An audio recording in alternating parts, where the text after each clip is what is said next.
We are starting a brand new series brought to life. موږ د مصنوعي ځیرکتیا په مټ یوه نوې لړۍ پیل کوو. د قیامت ورځ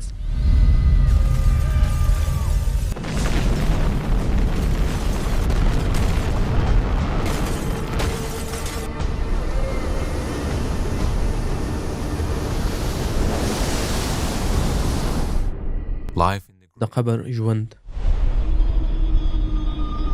Get me out of here! من ربك؟ ستا رب څوک دی؟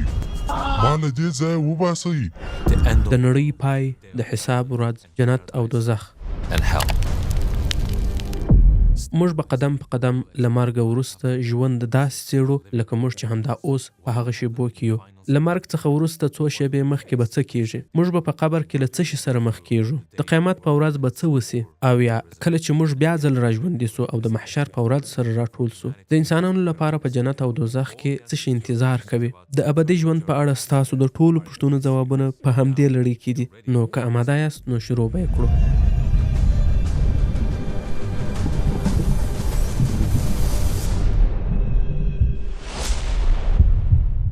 د مرګ شیبه، هغه ورځ چې ته به له دې فاني دنیا څخه رخصت اخلې، راورسېده. پر تا یو داسې ورځ راځي چې تا هیڅکله نه غوښتل په اړه یې فکر هم Think وکړې. about. And now او اوس د مرګ ملایکه ستا دپاره را روانه ده. it's pitch dark. توره تیاره ده او وخت له لمر ختو څخه لږ مخکې دی. ستا په سینه کې ډېر سخت درد دی، داسې سخت چې هر اډ دې ماتوي. بدن نسې ښورولی، ذهن دې ګډوډ دی. Chaos. Your childhood. ستا ماشومتوب، ځواني او اوسنی ژوند ټول په څو ثانیو کې ستا تر سترګو For کېږي. your eyes. You're gasping for په air. سختۍ سره ساه اخلي، شونډان دې وچ دي او ستا مرۍ داسې ده لکه کوم شی چې پکښې بند وي. په ما څه وسول؟ حیران یې، سخت ډار سوی یې او نه پوهېږې چې څه You روان دي. cannot make sense of what's going on. Suddenly, your او loved بیا یو ناڅاپه ستا قریبان ستا شاوخوا راټول سي. څوک دې لاس ټینګ نیسي، نور بیا د ژړا سره دعاګانې کوي. someone is بل trying. څوک بیا غواړي چې تا ته لږ اوبه درکړي، خو لاس یې لړزیږي. There's a د helpless دوی په sadness. تیرو کې غم او په سترګو کې یې بېوسي او خدای پاماني ده. You on the other hand. ته داسې احساسوې چې وخت ډېر په کراره تیریږي او غږونه کرار ورکیږي. داسې احساسوې چې ټوله نړۍ په خاموشۍ خدای پاماني در سره کوي. Is the لکه آیات شریف چې وایي هر روح به د مرګ خوند څکي او تاسې ټول به بیرته موږ ته راګرځئ. your mind is ستا فکر سم کار نه کوي او ستا د بدن حرکت وار په وار کراریږي. کومه ساه چې ستا په مرۍ کې بنده ده، ستا ټول بدن یې فلج کړی او په هغه ګړي یوازنی فکر چې ستا په ذهن کې ګرځي او ستا یوازنی تشویش دا دی چې له ما سره به له مرګه وروسته څه کیږي. او په همدې وخت کې د شیطان آخري حمله هم شروع کیږي. دا هغه ګړی دی چې سکرات الموت ورته ویل کیږي، د زکندن سختۍ. آیا ته به خپل عقیده وساتلی سې؟ آیا خپل ایمان به وژغورلی سې؟ او که به ته له هغو کسانو څخه سې چې آخره خاتمه یې خرابه وي؟ ستا عضلات خپل قوت له لاسه ورکوي، ستا لاسونه او پښې په یخېدو سي او ستا د پوستکي رنګ ورو ورو خرابیږي او تک سپین اوړي. په همدغه ګړي شیطان تا ته راسي. the prophet is پیغمبر صلی الله علیه وسلم به تل دا دعا کوله: ای زما ربه، زه له شیطان څخه تا ته پناه دروړم چې د زکندن پر وخت ما خطا نه کړي. په هغه ګړي د شیطان تر ټولو لویه هیله دا ده چې ته بې ایمان قبر ته داخل سي او همدا وجه ده چې د خپل آخري چم همدې زکندن ته ساتلی دی. کیدای سي کوشش وکړي چې تا بل دین ته دعوت کړي او یا شاید په تا د الله جل جلاله پر وړاندې کومه باغي خبره وکړي. دی په غوږ کې درته وایي I've been praying for you. دوی تا ته له ډېره وخته د رغېدو دعا کوله، خو وګوره ستا حالت وار په وار خرابېږي. Getting worse. Where اوس الله چیرته دی؟ ته په رښتیا دا فکر کوې چې دی ستا غږ اوري؟ ډېر خلک پخوا له داسې حالت څخه تیر سوي، هر یو په خپله طریقه، خو اوس ستا وار دی. ته فکر وکړه، حتی پیغمبر صلی الله علیه وسلم هم له داسې خاتمې څخه پناه غوښتې. آیا دا کافي نه ده؟ حقیقت دا دی چې هر څومره چې ستا ایمان قوي وي، په هماغه اندازه به په زکندن کې ستا غبرګون هم قوي وي. ویل کېږي چې لکه څنګه چې ژوند کوې هماغسې به مرې. موږ چې په دنیا کې خپل روح څه ډول تغذیه کړی دی، هماغه به په زکندن کې زموږ پر ژبه وي. افسوس، I was زه د دنیا ژوند وغولولم Someone یو چا چې خپل روح د دنیا له محبته ډک کړی وي نو د زکندن پر مهال به یې هماغه پر خوله راځي. زما پیسې، زما کور، زما شهرت. خو یو مسلمان چې ژوند یې د الله جل جلاله په مینه کې تیر کړی وي نو زکندن به یې هم د الله جل جلاله په یاد کې وي. یا لطیف، یا رحمان، یا الله. you might be thinking, but ته به فکر کوي چې زه خو ایمان لرم، خو ستا ایمان باید د زړه څخه وي او په بشپړ ډول ستا عقل منلی وي. مثلا داسې فکر وکړه زما په لاس کې یوه مڼه ده او یو غل غواړي چې په هر ډول وي زما له لاسه یې غلا کړي. نو که زه یوازې په خپل لاس کې ټینګه ونیسم، حتی که زه یې په خپل ټول واک سره ساتنه وکړم، خو بیا یې هم له ما څخه غلا کولی سي. خو که زه یې وخورم او زما په بدن کې هضم سي، نو بیا د غله لپاره دا ناممکنه کیږي چې له ما څخه یې غلا کړي. نو که ته خپل ایمان یوازې د ټینګ نیولو پر ځای په خپل روح، عقل او زړه کې ځای پر ځای کړې، نو ان شاء الله شیطان به ونه توانیږي چې تا ته د زکندن پر وخت یو ډول ضرر هم ورسوي. که ته دا ادعا کوي چې له مرګ وروسته پر ژوند زه باور لرم، خو بیا هم په داسې ډول ژوند کوي لکه چې له مرګ وروسته ژوند نسته، یعنی په خوله یو څه وایې او عمل دې بل څه وایي، نو باید له ځان څخه همدا اوس پوښتنه وکړې. دا د ابدي ژوند د ګټلو او بایللو په اړه دی او ته بیا هم جدي نه نیسې، نو د زکندن پر وخت به نور څه کیږي. په آیت شریف کې راځي بلا شک هغه کسان چې وایي زموږ رب الله دی او بیا پر دې خبره ثابت پاتې سي، نو ملایکې به ورته راسي او ورته وبوایي چې مه ویرېږه او مه خفه کېږه، بلکې د هغه جنت د زیري په اړه خوشحالي وکړه چې له تا سره یې وعده سوې وه. ملایکې به صالح مؤمنان ته په روښانه او ښه شکل کې راسي، سپین کالي به یې اغوستي وي او ښه عطر به یې وهلي وي. خو د هغه چا لپاره چې بې ایمانه وي دا شیبې به ورته ډېرې دردونکې وي. اوس دوی له هغه څه سره مخ دي چې دوی به نه they منل. used to deny. یا خیر دی ما ته مره نږدې کېږه ډېرې څه زما باور دی چې الله یو حقیقت دی. Please, خیر دی just give ما ته یو بل چانس راکړه. زما ملګري چیرته دي؟ څوک نشته چې ما وژغوري؟ me. But for that, خو د دې شخص لپاره همدا ډار د هر څه یوازې پیل دی. نو راځئ چې د دې په اړه وغږیږو چې له مرګ وروسته به څه کیږي. مرګ د پای ټکی نه دی، مرګ هم یو موجود دی او دا یوازې له یوه حالته بل حالت ته انتقال دی. دا داسې دی لکه له یوه کوره چې راووځي او بل کور ته داخلیږي، او دا د یوې بلې دنیا پیل دی. الله جل جلاله چې په هر ژمي کې فصلونه وچوي او په هر اوړي کې یې بیرته راشنه کوي، همدارنګه له انسانانو څخه هم روح اخلي تر څو د قیامت په ورځ یې بیرته را ژوندي کړي او هغه ځای ته برزخ وایي چې له بیا ځل ژوندي کېدو مخکې به موږ ټول پکښې اوسېږو، منځنی عالم. پیغمبر صلی الله علیه وسلم فرمایلي قبر یا خو د جنت له باغچو څخه یوه باغچه ده او یا هم د دوزخ له کندو څخه یوه کنده ده. or a pit from the pits of the fire.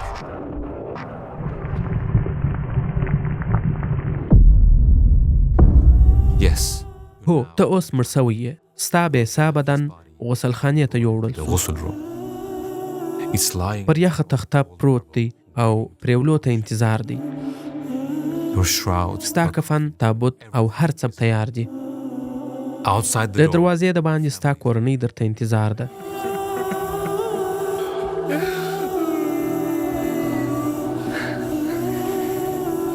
Your mother, your ستا مور، پلار، ورونه، خویندې، ستا ښځه یا خاوند، ستا اولادونه د ټولو سترګې د ژړا له وجې پړسېدلي، خبرې نسي کولی. ډېر ژر به دوی ستا تابوت خپل اوږو ته پورته کړي او د جومات انګړ ته به یې یوسي.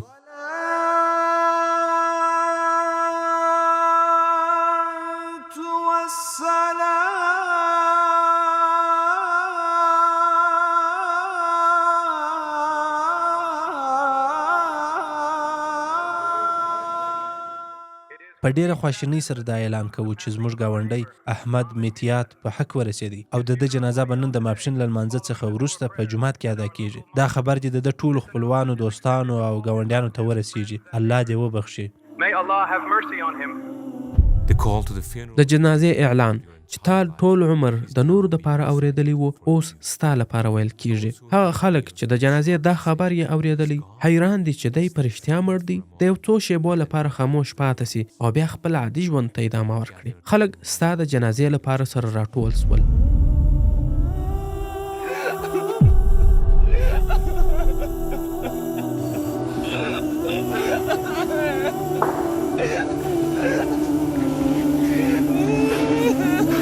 My son! او یو ځل بیا ستا تابوت پورته کړی سو، خو دا ځل ستا د قبر پر لور.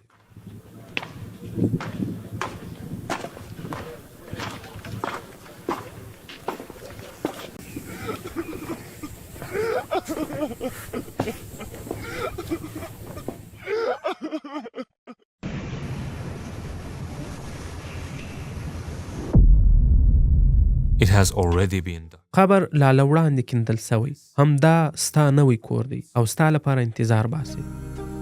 One of your loved ستا یو نږدې قریب قبر ته درکوزیږي، ستا مړ جسد په کراره پر راسته اړخ ږدي، مخ دې قبلې ته اړوي.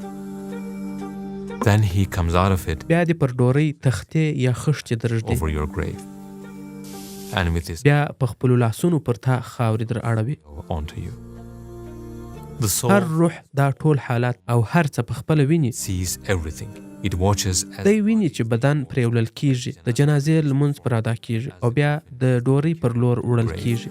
it hears the voice د راغلو خلکو ټول غږونه اوري، څه چې وایي ټول اوري.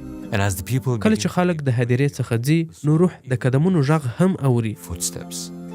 Rasulullah رسول الله صلی الله علیه وسلم فرمایي چې هر مړی قبر ته د درو شیانو سره ځي، د کورنۍ، شتمنۍ او عمل سره. کورنۍ او شتمنۍ یې بیرته ورڅخه ځي او یوازې عمل یې ورسره پاتېږي. که مړی نیکوکاره وي نو نه غواړي چې جنازه یې وځنډېږي، دی د قبر ژوند ته ناکراره وي. خو که مړی بدکاره وي نو غواړي چې جنازه یې وځنډېږي. هغه ملګري چې قبر ته دې راغلي وه اوس تللي، ته یوازې یې. now over. You are alone. And now اوس نو برزخ را پیلیږي.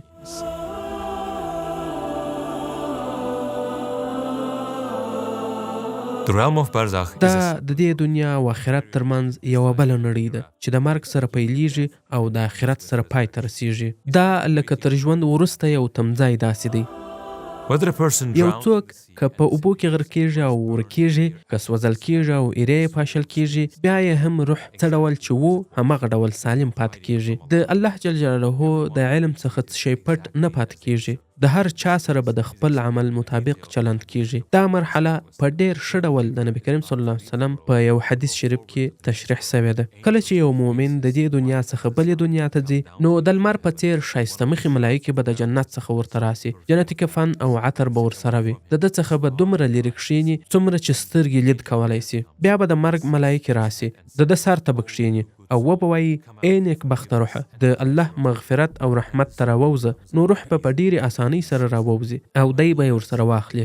کله چې یې دی راواخلي نو هغه نورې ملایکې یې سمدستي ورڅخه واخلي، ان یوه ثانیه یې هم نه ورپرېږدي. وروسته یې په هغه کفن او عطرو کې ږدي. د دې څخه داسې ښایسته بوی ځي لکه د ځمکې پر مخ تر ټولو ښه مش. بیا یې د اسمان پر لور پورته کړي. د ملایکو د هرې ټولۍ سره چې مخ کېږي نو هغوی پوښتنه ورڅخه کوي چې دا ښه روح د چا دی. لېږدونکي ملایکې په هغه ښه نومونه یادوي چې په دې دنیا کې درته ویل کېدل. کله چې اسمان ته ورسیږي نو ټولې دروازې ورته خلاصې وي. تر اووم اسمانه په هره دروازه کې ملایکې پر دې روح سلامونه وایي. بیا به الله جل جلاله ووایي چې زما دې بنده ته په علیون کې ځای جوړ کړي، د صالحینو اوسېدونځای، او بیرته یې ځمکې ته یوسئ. ځکه چې ما انسان د همدې ځمکې څخه پیدا کړی دی، باید هلته یې ور واستوم او یو ځل بیا به یې د همدې ځمکې څخه راپورته کړم. وروسته بیا خپل قبر ته راوړل سي، د برزخ نړۍ ته، او هلته بیا نکیر او منکر د پوښتنو لپاره ورته come راسي. for questioning.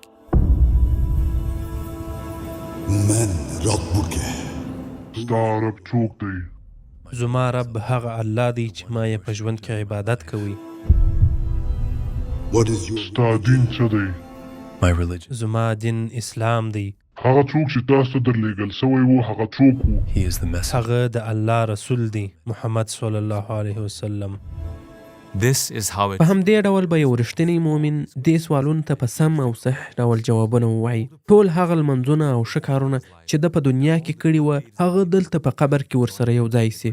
کله چې نکیر او منکر پوښتنه ورڅخه کوي نو د رڼا څخه جوړ یو وجود د ده سر ته کښېني. دا هغه لمونځ دی چې ده به په ژوند کې کوي. وروسته یې نور ښه عملونه یو په یو راښکاره کېږي. روژه یې رسته اړخ ته درېږي، زکات یې چپ اړخ ته، او نور ښه عملونه یې پښو ته راټولېږي.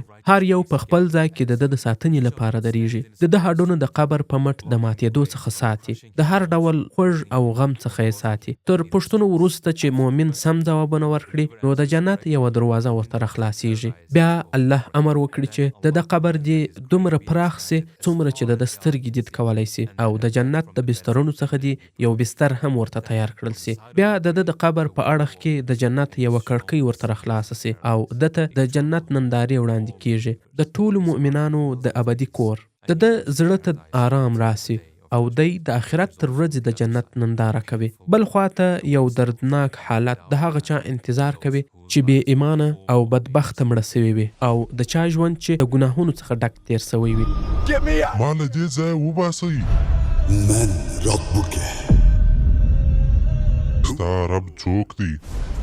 ما له دې ځایه وباسئ. ستا دین څه دی؟ هغه څوک چې تاسو ته درلېږل سوی و هغه څوک و؟ In the grave, په قبر کې زموږ دماغ هم دې سوالونو ته ځواب نه وایي، بلکې زړه به ځواب وایي. دا مړی به هغه ډول ځواب وایي چې څه شی په زړه کې وو. که دی داسې کس و چې د الله دین او د هغه رسول یې رد کړي وو، نو دی به دې پوښتنو ته ځواب ونسي ویلی. او که څه هم دی مسلمان و خو ژوند یې د ګناهونو ډک و، نو ژبه به یې د ځواب په وخت کې بنده سي. د ځینو دپاره د ملایکو دا سوال او ځواب ډیر دوستانه وي، خو د ځینو دپاره بیا یوه سخته تحقیقاتي مرحله وي. بیا دته د دوزخ کړکۍ را پرانیستل سي او د هغه ځای ټولې سزاګانې ورته ښکاره سي او د همدې ځایه د قبر عذابونه پیل سي.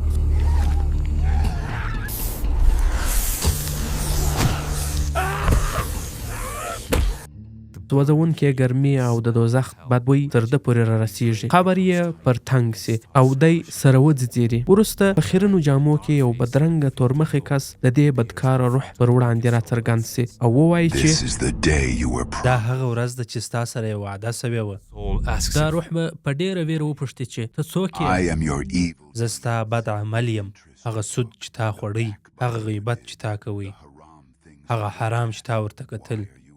ته اوس ولې ویرېږې؟ تا په خپل ژوند کې زما هیله نه لرله؟ نو دا دی زه اوس راغلم، ستا په مخ کې ولاړ یم. Front of you. upon this he prays, په دې وخت کې به دی زارۍ کوي چې خدایه قیامت مه راوله. Zayd ibn Thabit said, زید بن ثابت رضی الله عنه وایي چې موږ د رسول الله صلی الله علیه وسلم سره د بنو نجار یوې باغچې ته ولاړو. دی پر خپله سورلۍ سپور و. ناڅاپه د ده سورلۍ وډار سول او نږدې و چې دی ترې لوېدلی وای. we looked and saw موږ ولیدل چې د لې نږدې یو څو قبرونه دي. رسول الله صلی الله علیه وسلم وفرمایل چې د دې قبرونو خاوندان په ډیر سخت عذاب کې دي. که زه پر دې نه وای ویرېدلی چې تاسو به بیا خپل مړي نه ښخوئ، نو ما به د الله جل جلاله څخه غوښتي وای چې په تاسو د دې قبرونو عذاب داسې واوري لکه زه چې یې اورم. بیا د خپل مخ زموږ پر لور کړ او ویل چې تاسو د الله جل جلاله څخه د قبر د عذاب څخه د خلاصون غوښتنه ډیره کوي. here it is, your new home. دا به نو ستا نوی کور وي. په دنیا کې هر څه روښانه او رنګین وه، خو دلته توره تاریکه ده. هر څه ډیر ژر ختم نه سوه. یا به ته دا ووایې چې یا الله هیله ده چې یو فرصت بل راکړې، زه کلکه وعده کوم چې صالح ژوند به کوم. آیا الله تا ته هر ورځ ډیر فرصتونه نه درکوي؟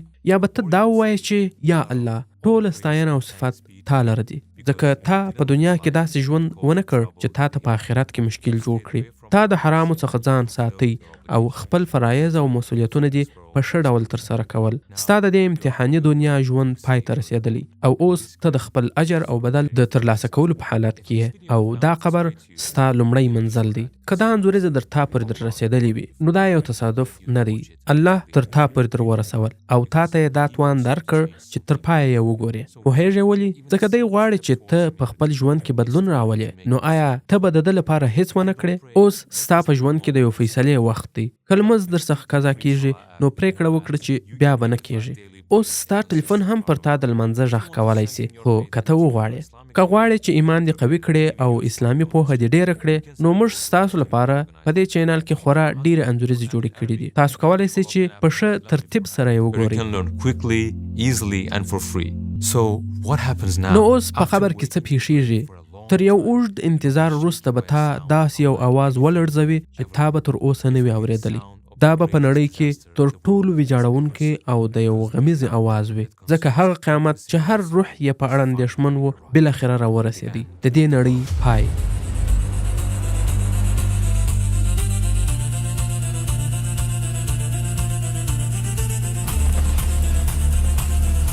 In the next په episode, راتلونکي برخه کې به موږ د دې دنیا اخیری ورځ مشاهده کړو چې په مصنوعي ځیرکتیا جوړه شوې. نو له موږ سره اوسئ.